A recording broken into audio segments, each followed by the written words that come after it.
Hello guys, welcome to Ed's Dance and Food. And for today's video, it's all about the things that can help us in the weight loss journey. So number one, very important, is drinking water. So instead of drinking juice or soft drinks or anything, you can use just plain water. Next, eat more plants and vegetables. Chew slower. I'm guilty of this.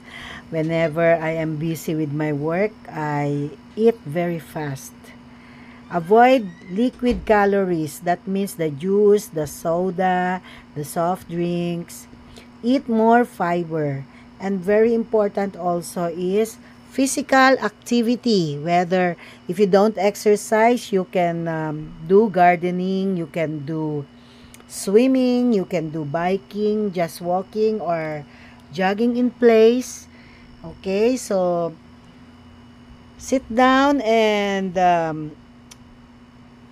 follow good gestures or good posture so that you will be very aware of your posture, so that you will be aware of your tummy or your belly.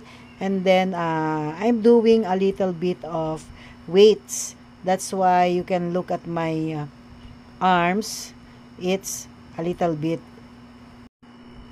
My arm is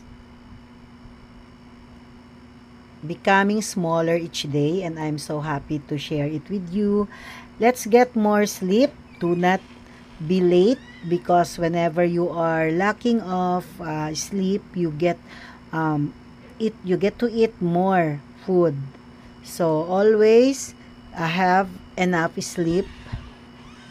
Of course, as they say, sugar is number one culprit. So you have to remove sugar in your diet.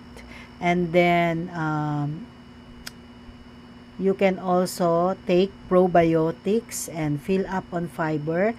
Drinking black coffee is also one example or one thing that can help you lose weight. So that's all for today, folks. Thank you for watching.